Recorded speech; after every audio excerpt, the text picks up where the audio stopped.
Welcome back to episode 5 of the Two Thinking Apes podcast. Today we are honoured to have Dr. Tim Sharp, or Dr. Happy, or sometimes Happy, on the podcast.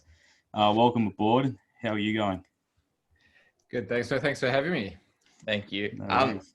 Just to start, as soon as you agreed, I was very excited to have this one because I'm very for all the positive, like the positive thinking, positive psychology, all of that. And I knew it would be interesting because Costin is very much like, he doesn't I'm very cynical about it. Yeah, he doesn't believe in any of that at all. So there's a lot of things I want to ask you, but first, why are you known as Dr. Happy and what made you choose psychology as a path? Well, I guess I can kind of answer that together, actually. So I started out on a fairly, I guess what you call a more traditional psychology path as a clinical psychologist many years ago. Why I did that, to be honest, I'm not 100% sure. I didn't really know what I was doing. Like a lot of people, when I finished school, like a lot of people, I didn't really have a clue what I wanted to do. But I chose psychology mainly because it was the only thing that vaguely interested me. I had, like I think you guys, I love sport, and I played a lot of sport at school, which I really enjoyed, and I loved watching sport. But I knew I was never good enough to be a professional, for example. So I suppose without really knowing what I was doing at the time, I'd sort of thought about coaching, as a way of enjoying sport, and then sort of sports psychology. Although back then it didn't. There really wasn't many opportunities for that in Australia. But so that was kind of how I got into psychology, because I was interested in sport and sports psychology, and nothing else even remotely interested me. I wasn't at that stage, I wasn't interested in medicine or law or business or anything else. So it turned out to be a good choice, I suppose. And I worked for, I kind of see my career in two phases. The first phase was fairly traditional, I suppose. I started out as a clinical psychologist and an academic and researcher. So I worked for many years as a therapist and lecturer and researcher, and then went into private practice as built a big clinical psychology practice. So that was quite successful in all those areas. But then the shift, the Dr. Happy thing came about because I then shifted into what at the time was a very new area called positive psychology. So when I started out, that didn't even exist really. But around the early 2000s, there was a new development where a lot of psychologists said, for so long we've been asking what's wrong with people, with depression, anxiety, and how can we fix that? What if we were to actually ask what's right with people and how can we make the most of that? And so this area of positive psychology started to grow, which I really loved. And it was very similar to sports psychology in some ways, or performance psychology. And so then I established the Happiness Institute as a way of promoting positive psychology. Now, when I did that, or around the time I did that, I was doing a lot of work with another guy, talking about stress management. And then I shifted to more about happiness. And it was actually him that came up with the name Dr. Happy. It was a bit of a joke to begin with. I don't think neither of us really gave it any thought, but he just signed off an email once saying, "See you, Dr. Happy," and it kind of stuck. Well, initially I was quite reluctant because I thought it sounded a bit like, I thought I'd sound like a bit like a wanker, to be honest. And I thought it sounded pretty busy. But I guess I realized after a while, we used to joke a lot about it, and then other people sort of heard about it. And I suppose, to cut a long story short, I realized that it was actually kind of a good conversation starter, and I guess like you guys, got people's attention. So I started to use it more actively as a way of, kind of building a brand and a way of getting people talking about things that I thought were interesting and important. So that's the short version of that answer. So what is the Happiness Institute essentially? Because I did a quick read. Is it just like psychology services, or is it just spreading awareness for positivism? Yeah. It's changed a lot over the years. So the simple answer is it's a positive psychology practice. So it's set up to promote the principles of positive psychology, which, as I said, is about about helping as many people as possible to thrive and flourish, to live their best lives, I guess. In the early days, it was much bigger. I scaled it back a few years ago for personal reasons, and so to be honest, I got tired of running a big business. But so we've done a lot of, in the early days, I had a large network of coaches and facilitators who we did a lot of work with organizations, but also with schools and families and individuals. So, and then as I said, it's changed. At the moment, most of what I do at the moment is is public speaking around happiness, particularly in workplaces, around building positive culture, and at the moment, actually a lot about resilience and getting through tough times, I suppose. Yeah, of course. But also a lot of writing and speaking, and I guess just trying to, I suppose my goal at the moment through the Happiness Institute is to help as many people as possible understand the principles so they can apply them in their lives and live their best lives. And I guess just to come back to the comment you made a bit earlier about being cynical about that positivity, it's a really good point, because this is, and I'm a cynic too by nature, and I'm a scientist by training, and science is inherently cynical in a way. It's about questioning. Yeah. So I guess what I'd like to make the point, there is a big difference between, I guess, pop psychology positivity, that idea that, the sort of rah, everything's fantastic, you can whatever. That's not what this is about. This positive psychology is built on scientific principles. It's built on evidence, and it is about being positive, but it's also about being realistic. And that's an important difference. So it's grounded in the reality that life's hard sometimes. We get upset sometimes. It's okay not to be okay at times. So that's the difference. It's not just about relentless positivity every minute of every day. That's absurd, I think. It's about being as positive as we can, as I said, within the bounds of the realities of the world, which at the moment are obviously not fantastic all the time. Yeah, true. I was wondering, because from personal experience, generally when I'm in a position where I can help someone and I help someone, it comes from me needing help at some point in my life and then trying to mean that the other person I'm helping doesn't need that help. Did you have a sort of point in time that, or something that happened to you that meant that you really wanted to help more people be positive? Or how did it come about, like the psychology sort of interest? Yeah, it's a good question. And there's kind of a couple of answers to that. I guess so when I was younger, I didn't really understand who I was, or I mean, like a lot of people, I suppose, and particularly a lot of young men, I think. But I'd always been interested in people. I didn't really understand why, and I didn't really know what I was interested in. But I'd always had this fascination with human behavior and what makes people tick. And as I said, sports psychology was kind of the one way. I mean, I'd never met a psychologist at that stage in my life, so I didn't really know what they did. But I was interested in people. And I suppose, again, without realizing it, I was interested in helping people.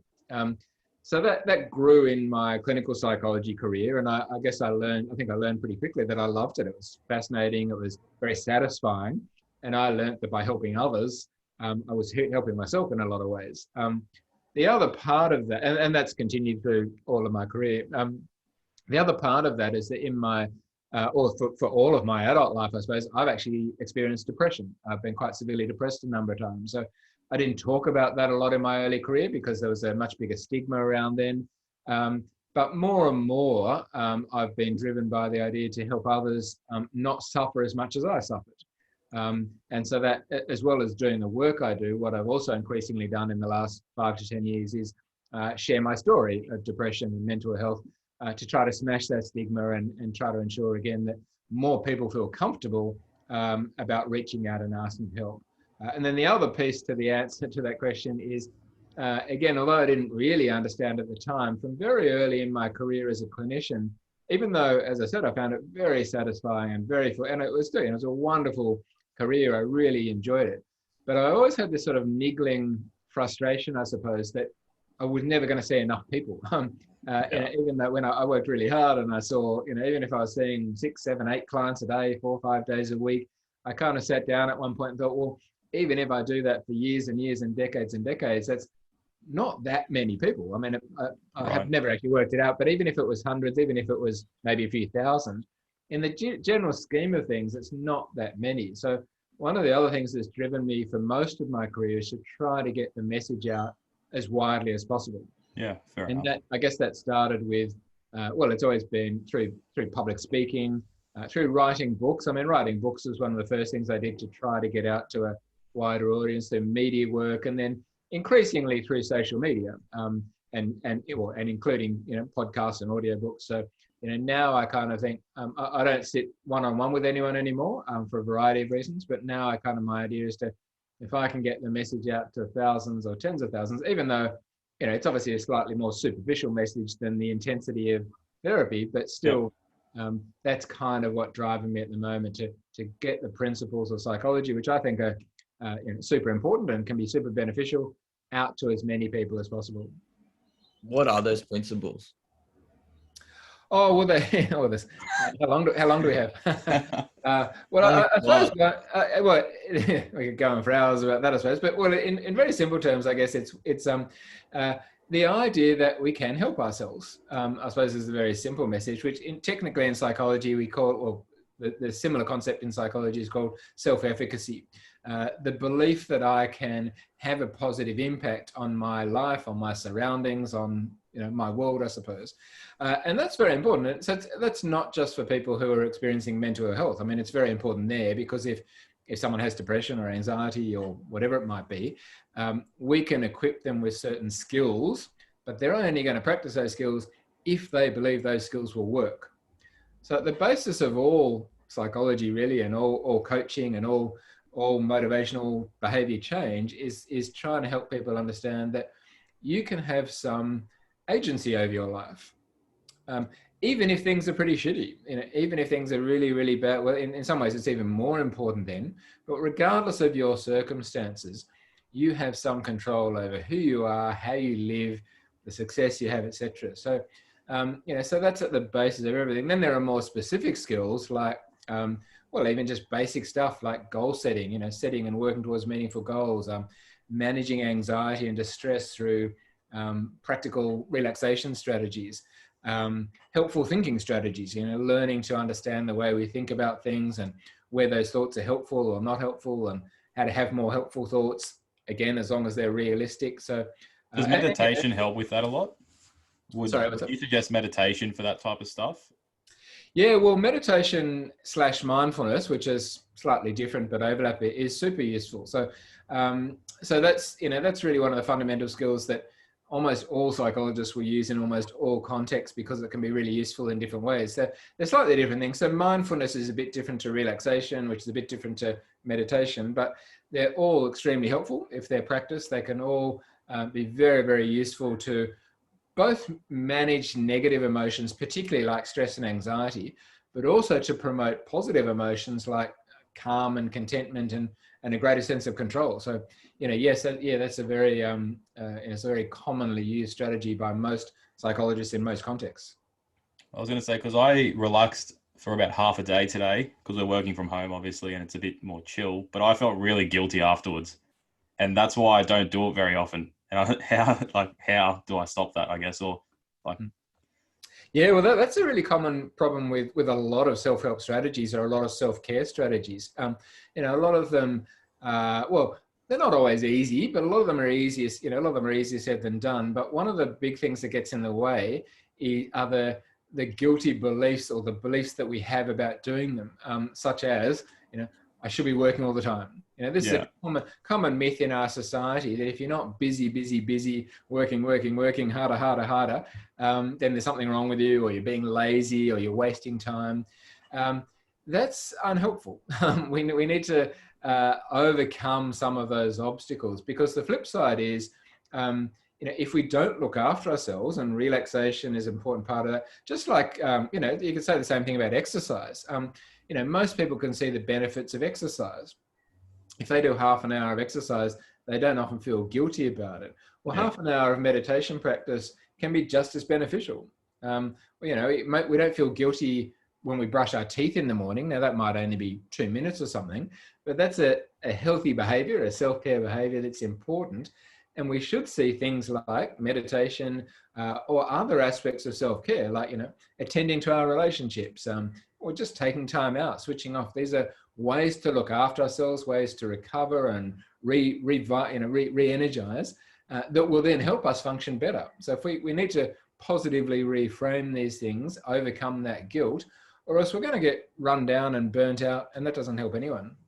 Do you think there's a line to that though? Because personally, I like love all that stuff, and I'd be happy to sit there and do that all day. But there's also like a day, like you also need to draw a line and get up and go to work or things like that. So where is that line?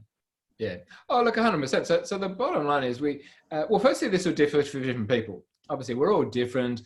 Different things will help us. We'll need different things, so what I need to take care of myself will be different to what you need and different to the other person. How much of each thing, obviously different people exercise in different ways or for different periods. And it's not that one's right or wrong. It depends what your goals are. And so to answer your question, that's part of the answer. It depends what we want to achieve. And so the first problem is most people don't even know what they want to achieve. Most people don't even have life goals. So they stumble along and we never really know whether what we're doing is helping or not because we don't know what we're working towards. But if we have life goals, we each need to define what success and happiness means for us. And again, that will mean different things for different people. But once you know what your version of success is, or your version of a great life, whatever language you want to use, we can then work out and say, well, okay, in order to achieve that, these are the things I need to do. I need to work hard. There's nothing wrong at all with working hard. But if all we do is work, we can't keep that up for too long. We won't be productive after a while because our brains get tired and our bodies get tired. So we need to, nothing wrong with working hard, but we also need to rest and recover. And we also need to get good sleep. And we also need to eat well. And we also need to exercise, as I said. So it's a matter of working out how to fit all of those things in the right balance. And then to come back to your question then, is, so how much relaxation is enough? Now, again, we all will have different answers to that, but we need to know what we're trying to achieve so we can assess the answer to that question. On the point you said right at the beginning of that, you said there's no right and wrong. Isn't there wrong? Like if you don't exercise, is that not wrong for your body? Do you know what I mean? Like, isn't there right and wrong in a frame? Because I'm very black and white in the way I see things. I'm very like, it's like the right or it's wrong. I'm very like, yeah. Very old fashioned. I'm very, you can ask your friend about that. Yeah. No, it's a really good question. So yes and no. So I suppose what I was trying to say is there's no right and wrong for everyone. So my right might be different to your right. And because again, so I use exercise just because it's a nice tangible example. Before before COVID, I used to go to the gym all the time. I stopped going to the gym because of COVID, and now I exercise at home. But when I was going to the gym, it was interesting that you would see different people exercising differently.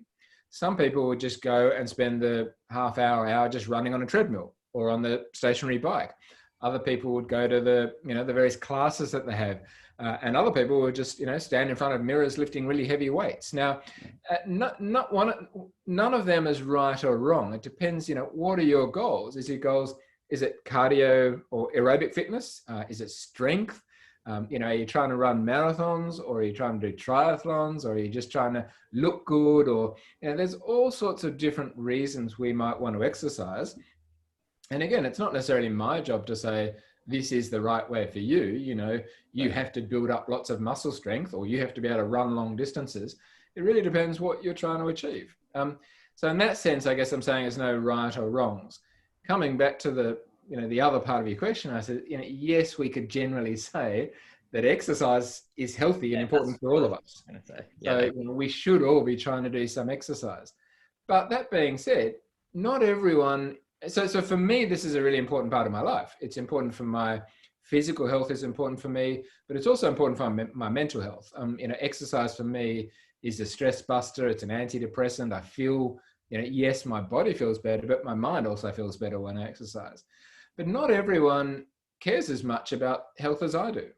And again, It's not necessarily up to me to say you're wrong for doing that. I mean, ultimately, we could say you probably won't live as long, or you might not have as good quality of life for long, but that's their decision really. So I guess the answer is sort of yes and no to that question. Yeah. Okay. Good. Okay. Yeah. Thanks.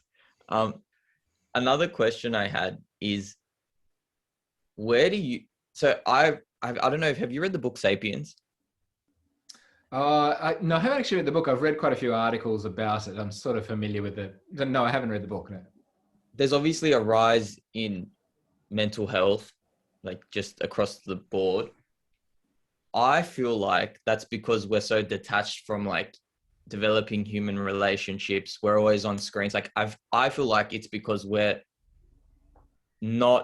further away from what we were evolved to do. I just want to know what your view on that is, and whether you think that could be a reason. Like, are there any other pointers towards that, why there is that rise? Yeah, look, it's a fascinating question. I'm actually pretty much just finished my latest book, which is actually about how to stay human amidst technology. So I've been researching and writing a lot about that at the moment. So there's a couple of things I'd say to that. Sorry? Next book purchase. Yeah, audio book, right? Yeah. So there's a couple of things I'd say to that. Firstly, you started off by saying we've seen a massive rise in mental ill health. Well, yes and no. So if we look at the statistics, over the last couple of decades, it does look as though there has been an increase in common types of mental ill health, particularly things like depression and anxiety, which are the most common forms of psychological illness. So there's no denying that it's statistically, yes, there does seem to be an increase. However, a lot of people would argue, and I would argue, that at least some of that increase is due to there being less stigma. And that what that means is more people are talking about it, more people are coming forward, more people are going to their GPs and asking for help. Whereas, only 10 or 20 years ago, that wasn't happening. A lot of that was hidden. If we go back even to my early career, or if we go back further to my father's or grandfather's generation, particularly with men, I mean, not just, but particularly, so much of what was, would have been mental ill health was just swept under the carpet. I often give the example of my grandfather, who was an Anzac in the First World War. Now, we didn't know it at the time because it wasn't spoken about, and I didn't know it because I was too young, but he almost certainly came back from the First World War with what we would now call post-traumatic stress disorder. But he never spoke about it. He never went to the GP. He never got treatment for it. And that was very common then.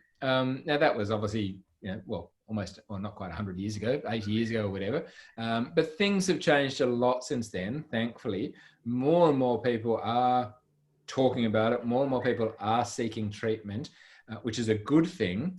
But what it then looks like is that the numbers are a lot worse. So, we need to sort of see that in context. That being said, there's undoubtedly a lot more distress than we'd like, and the levels of mental health are much higher than any of us would like. And yes, I think you're right. At least some, firstly, there's all sorts of reasons for that. And I think this is an important point.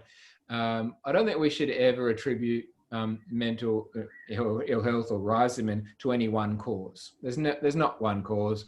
There's lots of different complexities. However, I think you are right that at least some of it can be attributable to social factors and lifestyle factors, the changes, and as you said, particularly the increasing time we spend staring at screens, the increasing time we spend sitting at desks, doing things which historically wouldn't have been considered healthy or human. Another really good book on that, one of my favorite books on that actually, which you might have heard, which touches on something you said, is by Johann Hari, called Lost Connections.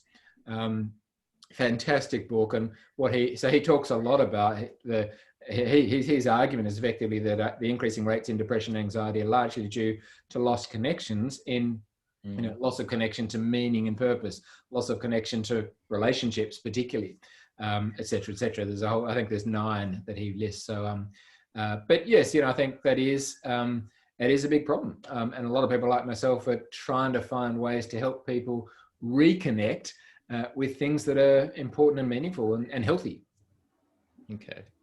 How important do you think relationships are, not just romantic, but also romantic, in terms of, because we're social beings, so naturally we need those connections, but in terms of factoring in what, basically when I was transitioning from school to uni, I went full deep into all this stuff, read books, watched videos. And to me, the conclusion that I came to was the most important thing, at least for me, is to develop and maintain good human relationships with friendships, romantic as well when that time comes, but all those things. How is that a subjective thing for me, or is that something if you could paintbrush that in terms of that's X amount percentage important for people? What do you think? I think you're 100% right. And not just what I think, but the research suggests that it is almost certainly the most important factor. If we, I've spent pretty much all of my adult life studying various aspects of psychology and mental health and happiness and longevity. And the one factor that keeps coming through stronger and strongly in every area that we look at is the quality of our relationship. So if we look at, for example, so if we look at longevity, not just living a long life, but living a good life, there's the most famous study in the area is called the Harvard Adult Men Study. It's a longitudinal study, so it's been going for like 80 years now. And the leader of that study was asked a couple of years ago, what's the most significant, what's the most important thing you've learned when it comes to people living a long and good life? And he said, very simply in one word, he said love. Now, again, like you hinted at, he wasn't just talking about intimate love or romantic love. That is part of it, and that is important, but it's much more broadly about connections and positive relationships, and ideally growing up in a loving, supportive environment and then continuing to live in a loving, supportive environment. Another leader in a different area, in the positive psychology area, Professor Chris Peterson, who again spent all of his professional life studying thriving and flourishing and happiness, living a good life. Similarly, that's probably about 10 years ago now, but he was asked to sum up, you spent all the, he wrote multiple books and hundreds of academic articles, and he was asked, what's the most important thing you've learned? And he said, he said in 3 words, he said, other people matter. And we see this time and time again when you look at physical health and well-being, when you look at psychological health and well-being, when you look at longevity, et cetera, et cetera, et cetera. The most significant factor that keeps coming through is the quality of our relationships, our connectedness, our sense of belonging. And I think interestingly, over the last 18 months or so of COVID and various lockdowns and restrictions, I think we've all seen that. When you talk, I've talked to so many people, you probably have too, just talking to your friends, but the most significant thing people keep coming back to, what they miss is the connection, is just catching up with a mate for a beer in a pub or a coffee and breakfast, or that we miss that so much. We miss being able to, we can still do it through, Zoom and stuff, which is great. I mean, imagine what this would have been like without the technology we have now, but it's not quite the same. And I think a lot of us now, if there's a sort of silver lining to the cloud of COVID, it's hopefully that people have gained a greater appreciation of, friendships and family and loved ones. I know on our group chats and stuff, literally every day, it's someone going, oh, boys, can't wait till this is over. That first beer is going to taste so good, like all that type of stuff. And even not working, because I'm in construction, so I only stopped working at the beginning of this week. Like, it's been 4 days and I already miss just like being out there and interacting with all the tradies and all that. And I'm just pent up at home, and all I can do is walk down to my coffee shop on my own, get a coffee and come back and talk to no one or see no one. I think it's the hardest. Well, there's a lot of things that are hard about it, but it's really difficult, and so particularly that people who live alone, and I guess so. If you think about, you've probably seen this in some movies, or maybe if you read some, crime or spy thrillers, isolation is a form of torture. If you think about some of those. James, in the jail, they got they send you to isolation if you're being bad. Exactly. And so it is a form of torture. Now, thankfully, most of us aren't literally on our own, although some people are. I was actually chatting to a friend the other day who's currently single, and he's currently working from home. So, it's really tough.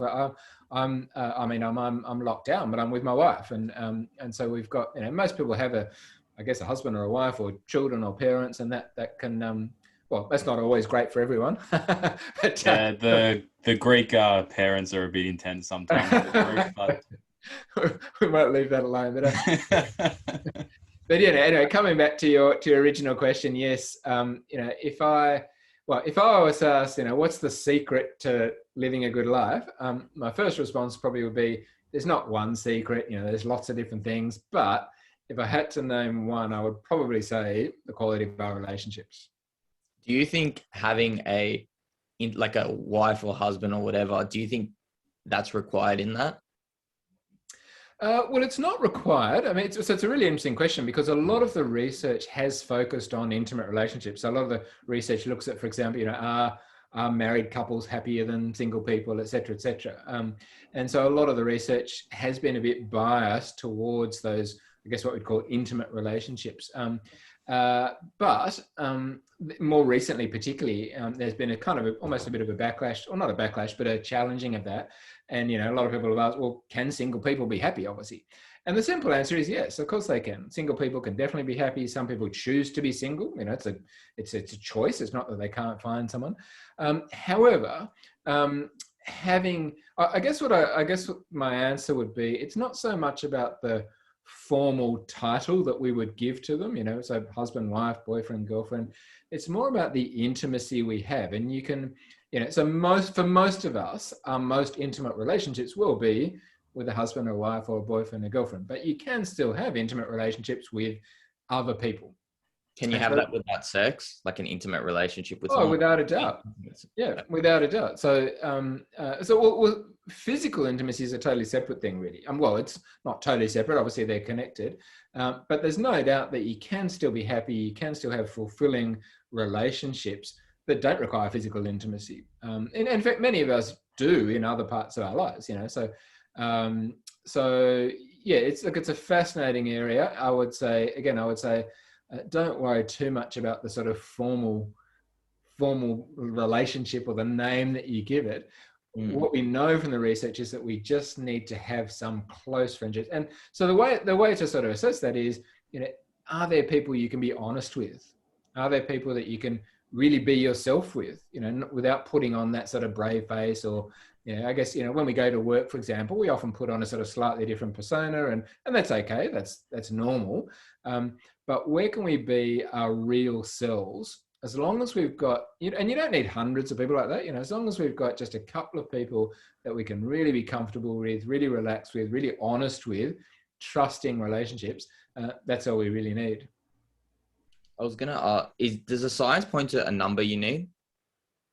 Like yes and no. Yes, it does really. And the good answer, the good news is that it's not that many. As I said, I think particularly in the age of social media, some people have been kind of misled into thinking you need, hundreds or thousands, or particularly if you are active on social media, it's very easy to sort of compare with others and he got more likes than me, or that got more comments, or that's a whole different ballgame, and maybe that's also a whole other discussion. But the research suggests, we really only need a couple. Firstly, one's better than nothing. So if you've got one, that's great. But if you've got even just 2 or 3, 4 or 5 close, intimate, and that doesn't have to be someone you see every day, doesn't it? Even every week. For some of us it might. Again, I caught up with an old schoolmate the other day. We don't, for various reasons, we don't see each other that frequently anymore. But there's that history there that we can, even if it's been a few weeks or a few months, we know each other so well. I mean, you guys probably might have this as well. Still, there's a depth of relationship which is really significant. So sorry, the simple answer to your question is you really only need a couple, and we probably only can maintain those intense, deep relationships with a few people. I mean, you can't do that with 100 people. It's just not humanly possible. But what we probably have is there's different layers. We have a really, really close, trusting relationships, which might be sort of maybe 5 to 8 max. Then we sort of maybe have another 15 to 20 or 30 of good friends, people we really like. We see, and then we might have another whatever. There's a kind of arbitrary numbers, but another 50 or maybe 100 acquaintances, people we know, and we'll see them, at parties or at work, but you're not really going to tell them your deepest, darkest secrets, sort of thing. What would you advise someone who was in a position where they had no one like that? Yeah, a really good question. And again, at the moment, I think, this is being highlighted by, I guess, going on right now. Exactly. Yeah, it is a bit. So, well, firstly, I would like to sort of, I guess I'd start by trying to send a bit of a positive message. Is say, I think you can still, or some people anyway, can still be happy on their own. And I say some people because, again, we are all different. So some of us are a bit more introverted than others.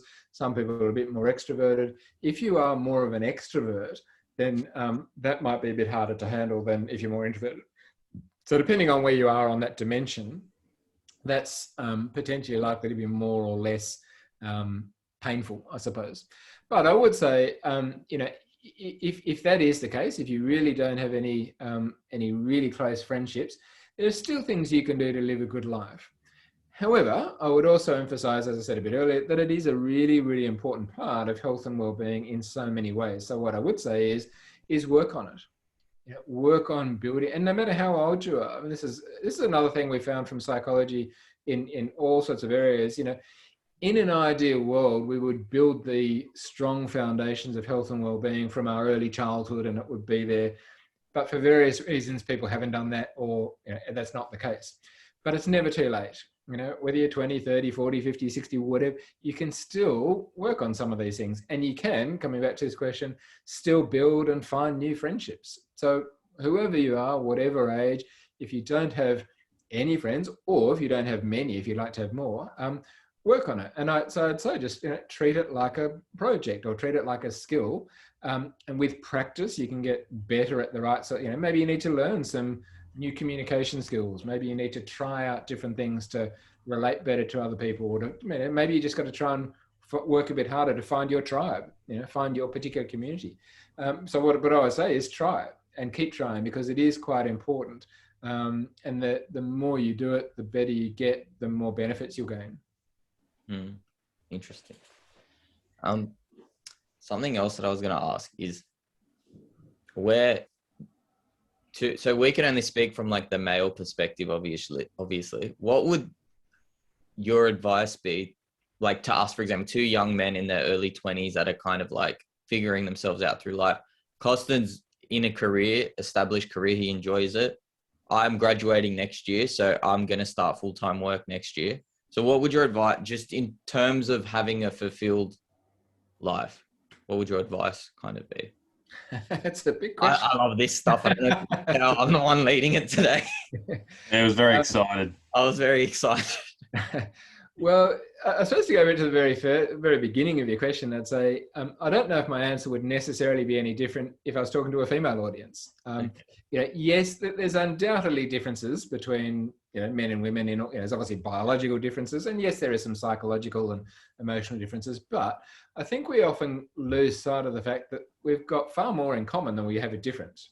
We're humans, and we have far more in common across males and females than some of the differences that exist. So that's the first thing I say. So my answer to that question would probably not be any different if I was talking to a group of young women or older women for that matter. But if I understand the question properly, one of the things I'd say is that yes, it is beneficial, and it can be great in all sorts of ways to find a satisfying career. We have, most of us, unless you're in the very small percentage of people who were born into massive amounts of wealth or whatever, most of us have to work. So if we can find a form, and that's not a bad thing. In fact, there are a lot of people, I guess, to be honest, I'm at a stage in my life now where I could choose not to work financially, but I continue to work for psychological reasons, really, because for the satisfaction I get, and for to keep busy and to keep engaging with society, etc. So, and that's the case for a lot of people. So, but anyway, coming back, I say, the reality is most of us have to work. We have to spend a significant number of hours. At the very least, it's 40 hours a week, but for most people, it's going to be more than that. So the more satisfying that can be, the more enjoyable it can be, the more you can bring your strengths and your passions and your interests to that, the better. Because, as the saying goes, if you're working a job that you love, then you never work a day in your life, sort of thing. So, so if you can, in an ideal world, I would encourage people to find things and to follow their passions and to engage in or find a job that they love to do. Because then again, if you love what you do, it's not work in a way. That being said, the reality is that not everyone can do that for different reasons, or they might be able to do it, but there are financial limitations, for example. So I guess one of the classic examples is in the arts, that if you're a musician or an artist, you might be able to pursue your passion, but it's very hard to make a good living. Even as a successful, I've got quite a few friends who are musicians, and it's really, really hard to make a successful living, particularly in Australia, where we've got a fairly small market. And you could say the same about painters or writers or other things. So for those people whose passions might not be financially viable, what I would suggest is to try and find something as close as possible to that, and still keep that up on the side. Still do your passion. You can still do it at night times or weekends, or as I said, maybe you can integrate that into your work somehow or other. But what that also leads to, I guess, another really important point, and I believe in this passionately, is that as much as I've loved my career and I've worked really hard at it, but I've also worked with a lot of other people who have worked really hard and had successful careers. And I would strongly recommend that work isn't everything.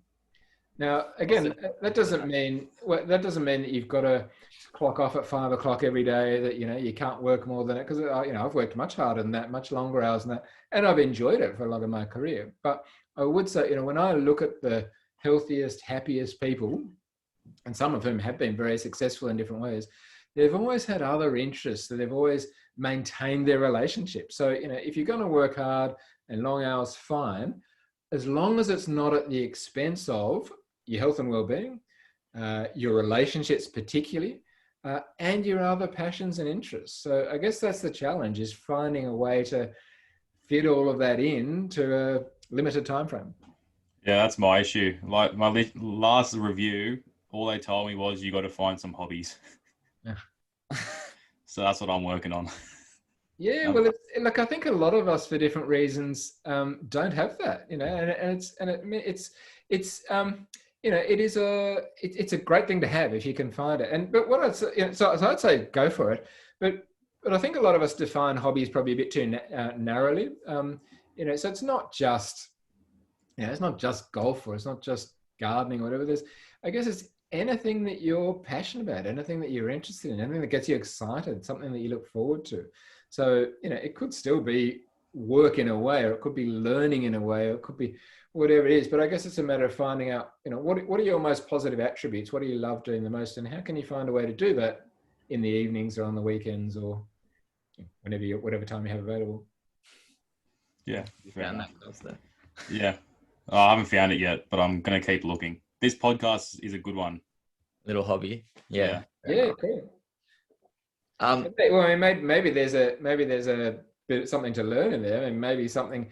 I don't know your motivations for doing this podcast, but maybe one of the things you can look to doing is finding other ways to help people, or finding other ways to educate people, or maybe that's at the heart of what you're doing here. But maybe that can be extended beyond the podcast. Yeah, no, it's definitely a lot for me to think about. But that is one of the reasons we're doing this, and it's also more like personally as well, to speak to people like yourself who are experts in their field and can give us advice and our audience advice. So I guess it's actually like really good, not only for the people that are going to listen to it, but me, Talon.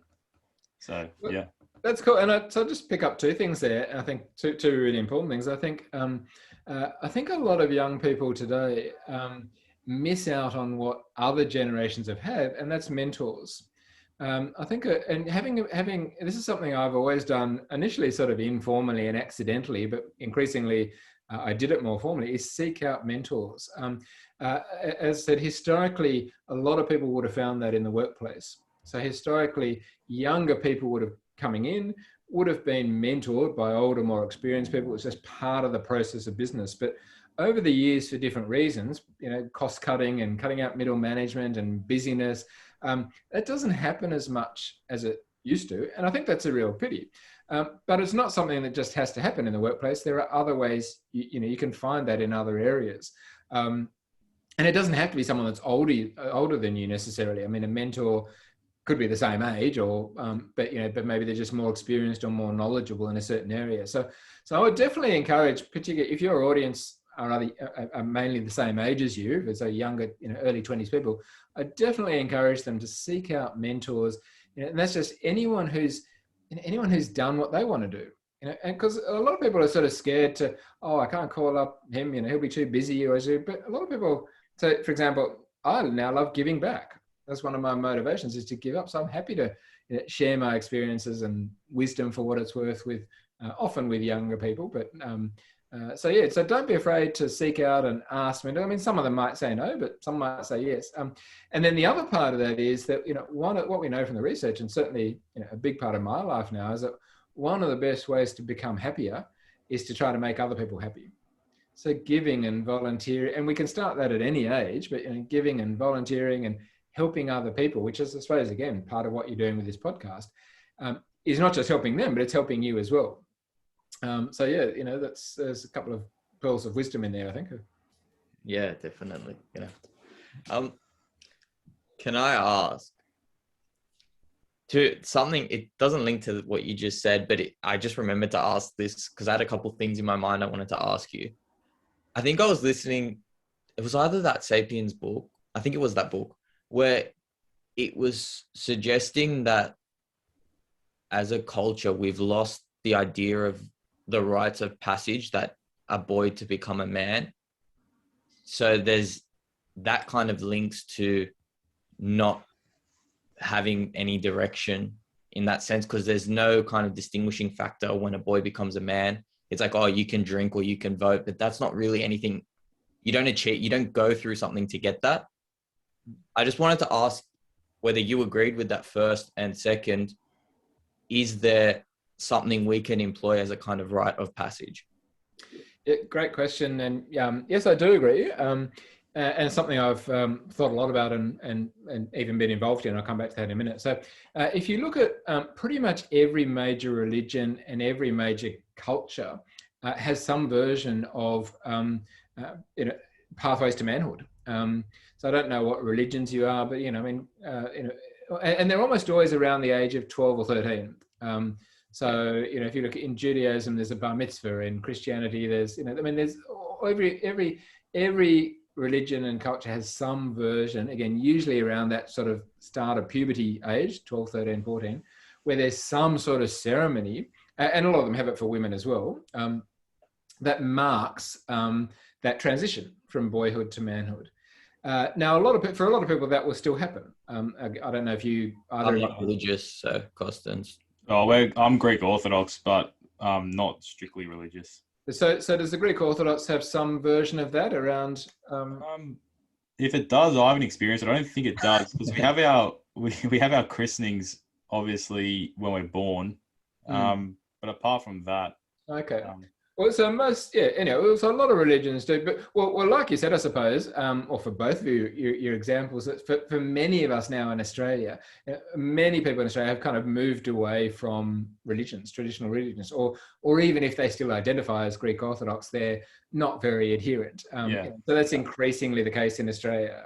Now, obviously, I'm sure there's some listeners out there who might still be religious, and that's fine. But for many of us who have moved away from that, for various reasons, we have lost those pathways. We have lost those transitions.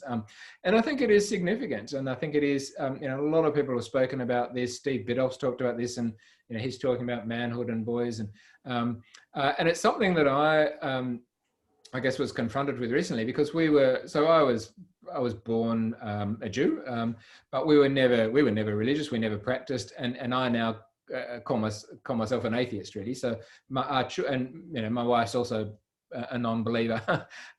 So our children were brought up pretty much without any religion. There was a little bit in the background, and grandparents obviously tried to have a bit of influence, but neither of them have really grown up in a religious context at all. So when they hit that age, we really didn't engage in what would have been the traditional practices. But with my son, we did try a modern version of that, and it's actually a program that some people, it's been running for I think 10 or 20 years now, called Pathways to Manhood, and it's a fascinating program. So, but I can't go into detail now, but basically it's for boys around, I can't remember the exact, I think it's like 14 to 18 or something around there, or 13 to 17, and basically so fathers and sons go away in groups. We went camping for I think it was 3 or 4 or 5 nights, I can't remember now. And it's no technology. So there's a whole bunch of fathers and sons with a bunch of facilitators, trained people who, and what they've done is create a whole bunch of ceremonies and rituals and pathways based on really a collection of what they thought were all the greatest hits from all the religions. So they studied Judaism and Christianity and a number of indigenous Aboriginal rituals from both Australian and parts of Native Americans. And so they basically, again, I'm oversimplifying here, but they did all the research, brought all that together, packaged it up, and it was a fantastic program. It was fantastic bonding for my son and I, but also just, again, it did mark and it's an arbitrary marking in a way, but it's something we still talk about years later now. He still remembers, and I think that's important. And I think we have lost something in losing some of those traditional pathways and rituals. In that process, was there something that he needed to overcome to do? Because that's the thing I was kind of saying, in the sense of the religion ones. I don't know, because I'm not religious, but do you overcome anything? Like, is there a challenge that you need to overcome, and then you look back and you think, like, I did that, and then you become a man, that kind of thing? So in this, one of the things we I don't want it to sound too weird, but we all agreed on a confidentiality agreement. We're actually not supposed to talk about the specific details, but the simple answer is yes. There were various challenges that we faced together and individually, and yes, there was it culminated in a big challenge for him and the other boys, obviously, which was pretty significant. Now, I mean, a lot of the religious ones these days have become fairly superficial, I think, and they're kind of fairly more sort of ceremonial, so they don't have that aspect. But I think historically there probably was more of that element, and look, I think it's something that any parent could develop on their own in a way. I think any parent could. Or any individual. I mean, you can really kind of do your own. You could set up your own version in a way if you want, or grab a couple of mates and come up with it together. But I think it is important, and I do think, particularly if we're talking about young men, which is something I'm quite passionate about, because in the mental health area we know that young men particularly are at much higher risk than a lot of other categories, particularly when it comes to suicide, for example. The biggest group of people who die by suicide in Australia are young men.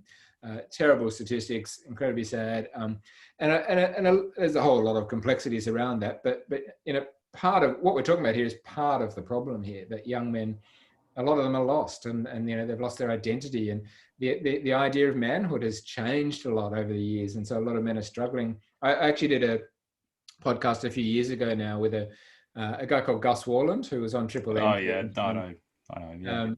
Yeah. We did a series called Be a Man, which was a fascinating process. But so that basically it was called Be a Man, but what it was really about was, what does it mean to be a man? That should have been the title, really. What is it? And so what we did is, together we interviewed a whole bunch of different men with different experiences and different perspectives. And that was the idea. We wanted to help people understand that there isn't just one type of manhood. I think historically manhood's been seen as this one thing. You've got to be strong, you've got to be tough, you've got to be, don't show any emotions, don't show any weaknesses. And what we tried to do is say, well, firstly, that's not helpful. That type of manhood is killing people. Secondly, even if that was one type of manhood, it's only one type. And there are all sorts of other types. So we interviewed an AFL player who was the first AFL professional football player to come out as gay. We interviewed people who experienced mental ill health. We interviewed Tim Winton, who's written a lot, famous Australian author, who's written a lot about particularly boys and manhood. We interviewed a sex therapist. So again, the idea was we weren't saying we had the answer, but what we were saying is there's all sorts of answers, and you need to find your answer. And I think, so each of us needs to define our own version of manhood and be comfortable with the fact that that might be different to someone else's version. I think the stigma is you can sort of track it dying as the years go on. Even I think really recently, because I follow the NFL a lot, and I think the first openly gay player came out a few weeks ago, and the NFL is a lot more notorious for being a man's sport as opposed to almost any other sport in the world. So that for me was like a moment where I was like, oh, like stuff's starting to change, because literally everything you see about the NFL is all tough guys, strong, everything like that. So it's just interesting. And you can it's definitely changing, as you said, and I'm familiar with that example you cited. But it's still, if you think about it, do you really think he's the only gay player in the NFL? No. Actually, I'm 100% sure he's not. And so, as good as that is, and it's definitely a start. But the fact is, I'm sure there's other guys there who, for whatever, and I'm not saying everyone has to come out. I mean, that's a separate discussion, really. But there's no doubt there are other players, and you could say the same about the NRL or any other sport for that matter. and so there are still people who are still reluctant, and Yeah. that's unfortunate. It really is. And it's not just about homosexuality. There's again, it's just there's different types of manhood. I mean, even heterosexual guys, it's not just about being strong and tough and sort of stoic all the time. That's just in fact, we know that's actually distinctly unhelpful. We know that being more mindful of your emotions and more aware and being more sensitive to other people is actually healthier in the long term. So yeah, it's complex. Can you still be stoic and be aware of your emotions though, or do they not go hand in hand? Good question. Good question. A very stoic guy. No, because I come across as very stoic, I'd say, but to the people that know me really well, I'm the complete opposite of that.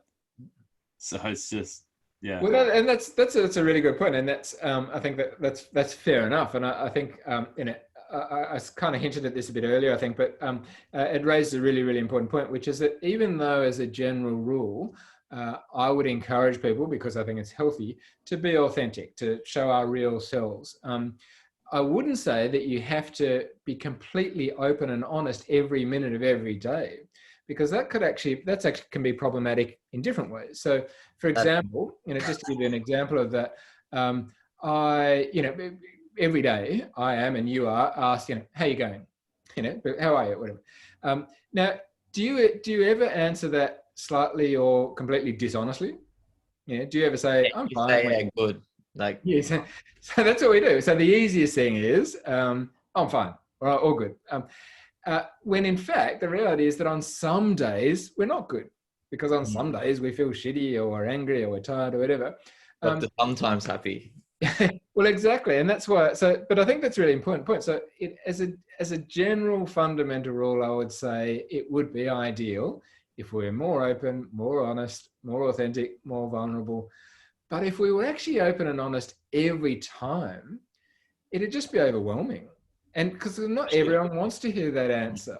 So I think, to come back to your point earlier, that's fine. It's totally okay to pick and choose who you're open and honest with, and to only be open and honest with the, I guess going back to what we talked about earlier, those 5 or 6 people that you feel really comfortable with. If it's one of them and they say, are you okay?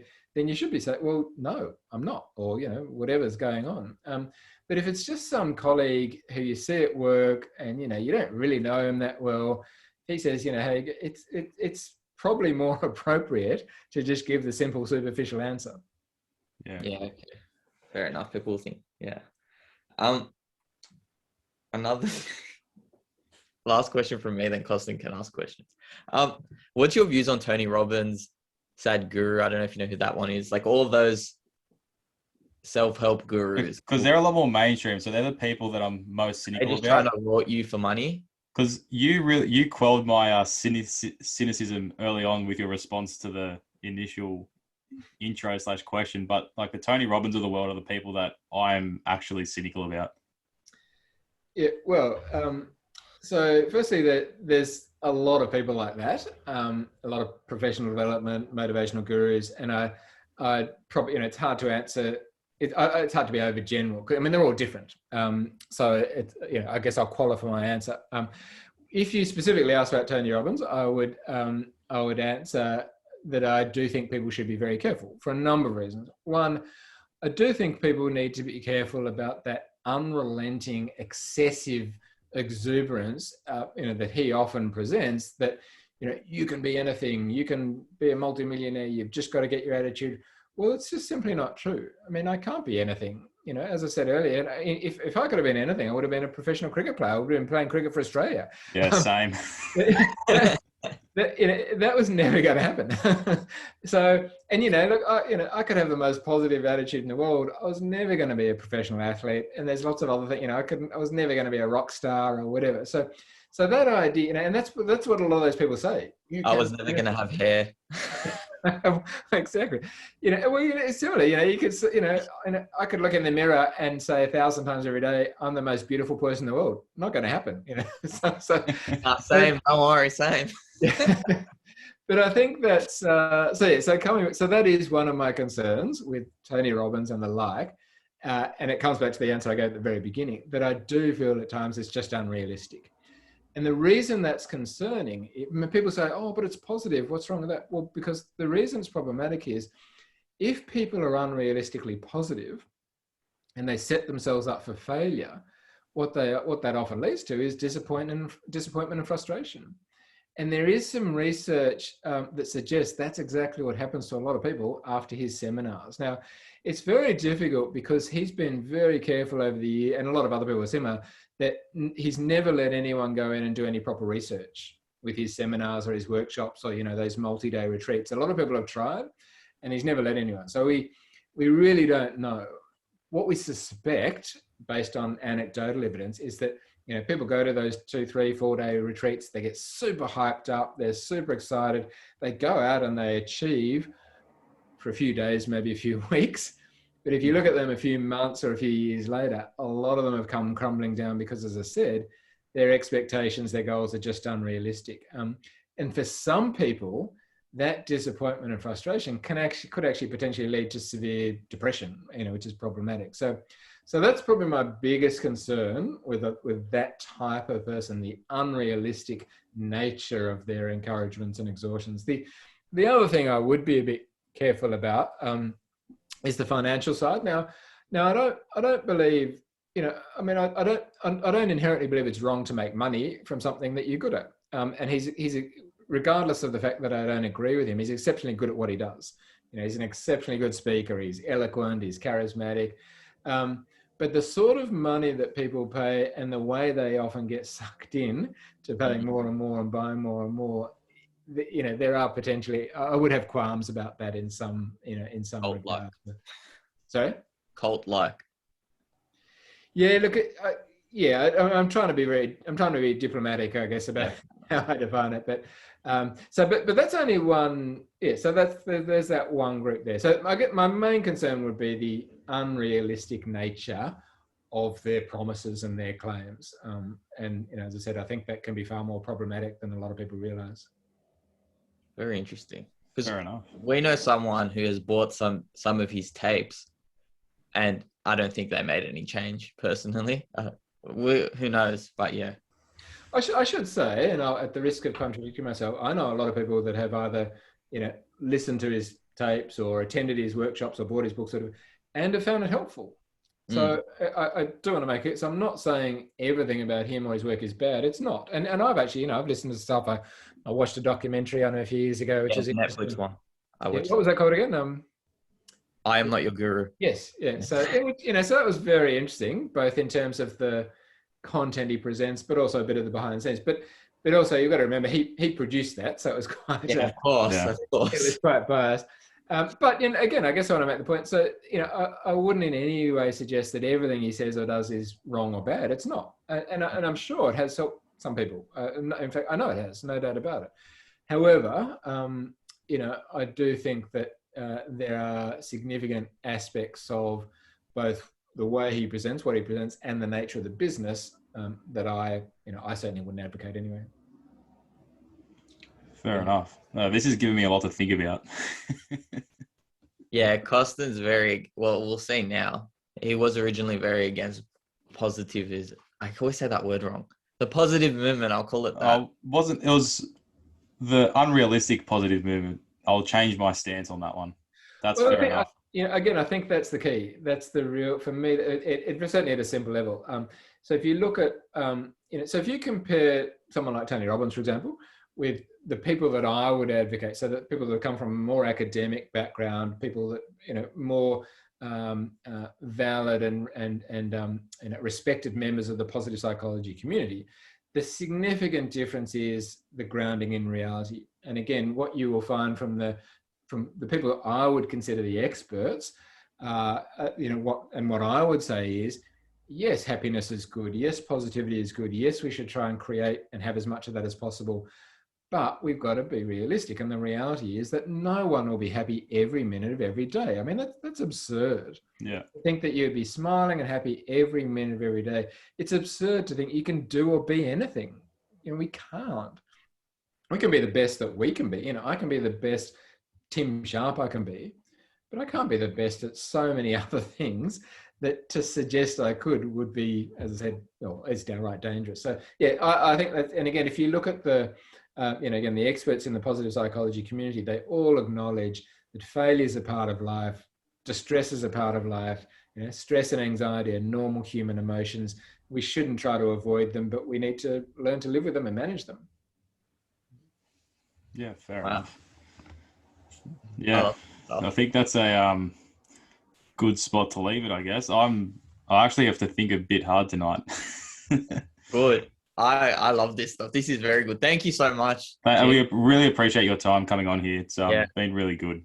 Oh, thanks for having me, and good on you for doing what you're doing. Keep it up. Thank you. Thank you very much. Thank you. Hope you get back to work soon, and good luck finishing your degree. Thank you. Cheers. Thank you.